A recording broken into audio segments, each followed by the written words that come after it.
सभी महानुभाव अपने दोनों हाथों को जोड़ लें, चित्त को एकाग्र कर लें। बड़े ही आनंद, उत्साह और उल्लास के साथ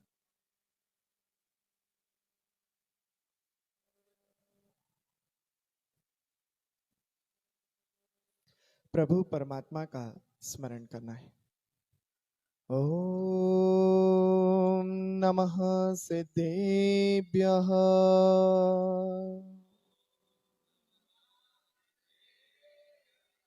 अरिहन्तो भगवन्त इन्द्रमहिता सिद्धाश्च सिद्धीश्वरा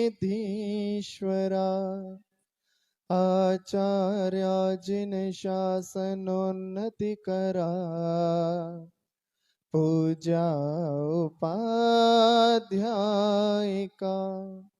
श्री सिद्धांत सुपाठ का मुनिवरा रत्नात्रयाराधका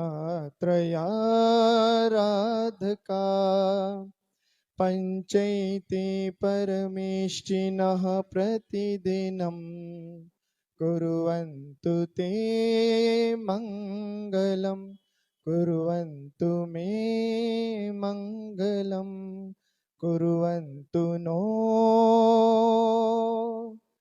मङ्गलम्। गुरुः पन्तु नो नित्यं ज्ञान दर्शन नायका चारित्राणव गंभीरा मोक्ष मार्गोपदेशका।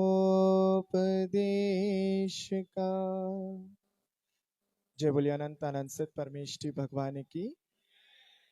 देखो, प्रवचन सुनने के लिए उत्साह की आवश्यकता होती है, और जब उत्साह होता है तो वह स्वतः ही प्रकट भी होता है। अपने उत्साह को प्रकट करते हुए जय घोष बड़े ही उत्साह पूर्वक और अपने हाथों को ऊंचाइयों को छूते हुए बोले देवादिदेवी खजराट श्री अजितनाथ भगवान की, देवादिदेवी खजराट श्री शांतिनाथ भगवान की, परम पूज्य चार्य चक्रवर्ती आचार्य श्री शांति सागर जी महाराज की, परम पूज्य भिक्षण ज्ञान उपयोगी आचार्य गुरुदेव श्री वसुनंदी जी मुनि महाराज की, साक्षात मंचासीन आचार्य भगवान श्री सुनील सागर जी महाराज की, अहिंसामय विश्व धर्म की, जनवाणी माता की।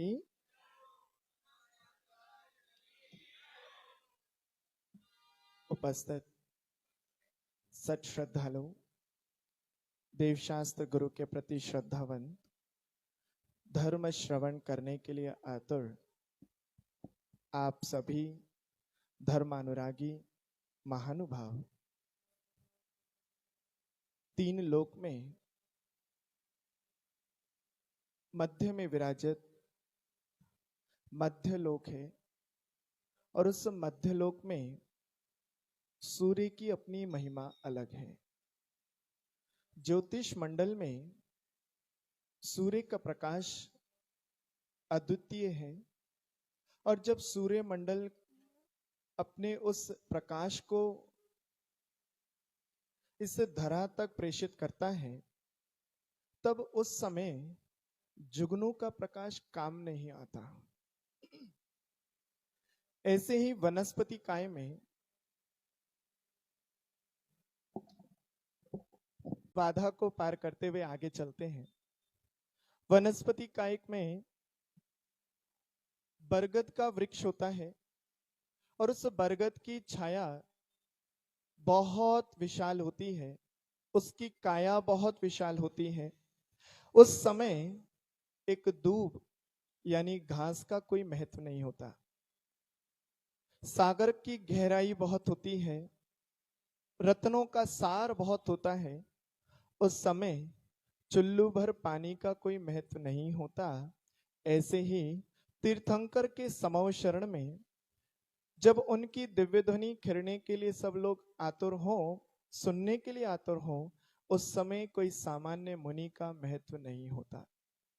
आज उसी साक्षात रूप में चतुर्थ पट्टाचार्य श्री सुनील सागर जी महाराज जहाँ विद्यमान हो और वहां हम जैसे चुल्लू भर पानी, दूब यानी घास, जुगनू की तरह कुछ कर सकें, ये उचित नहीं है।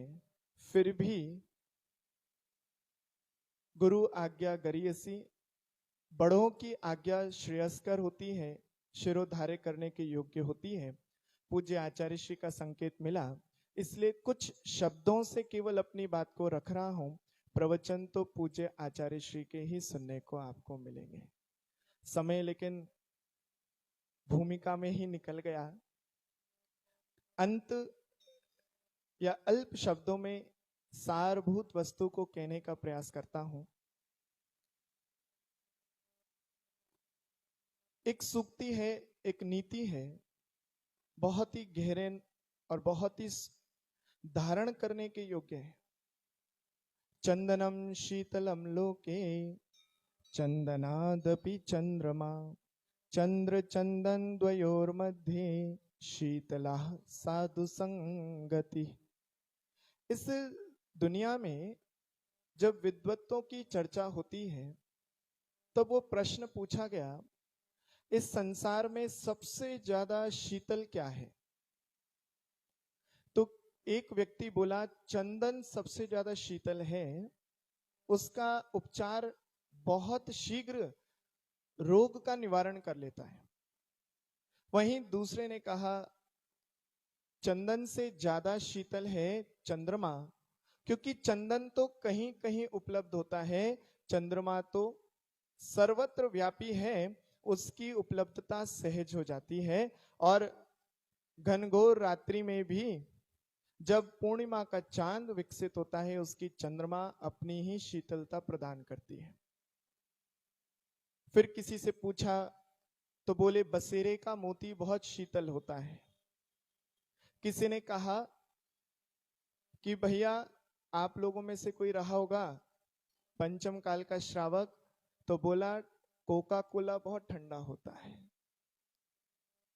लेकिन इन सब बातों को नकारते हुए एक विद्वान खड़े होके बोले, ना चंदन शीतल है, ना चंद्रमा की किरणें शीतल हैं, ना ही बसेरे का मोती और ना ही आपका कोका कोला। यदि इस धरती पर सबसे शीतल है तो सबसे शीतल है साधु की संगति।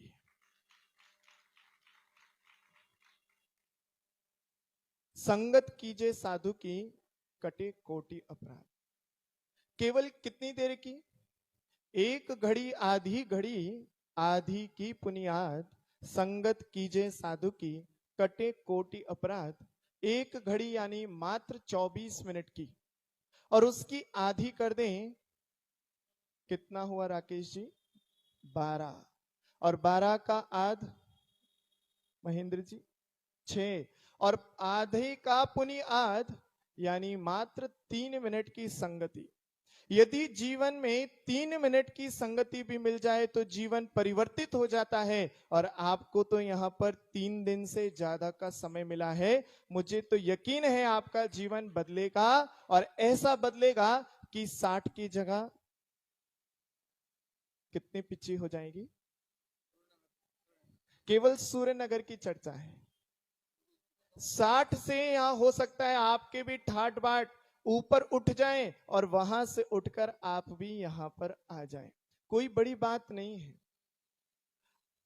कुम्हार का हाथ मिट्टी में लगता है, उसका जीवन बदल जाता है।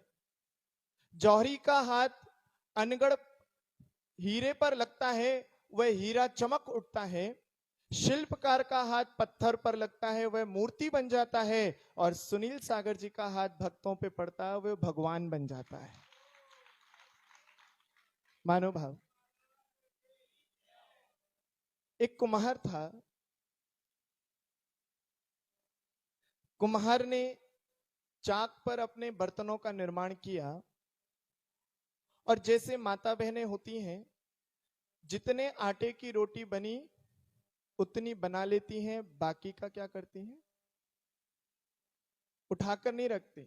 चाहे उसकी छोटी सी रोटी बने, उसकी बनाती हैं, वेस्ट नहीं करती हैं।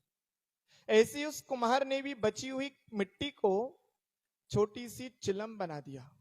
चिलम तो जानते होंगे ना, पुराने जमाने की सिगरेट।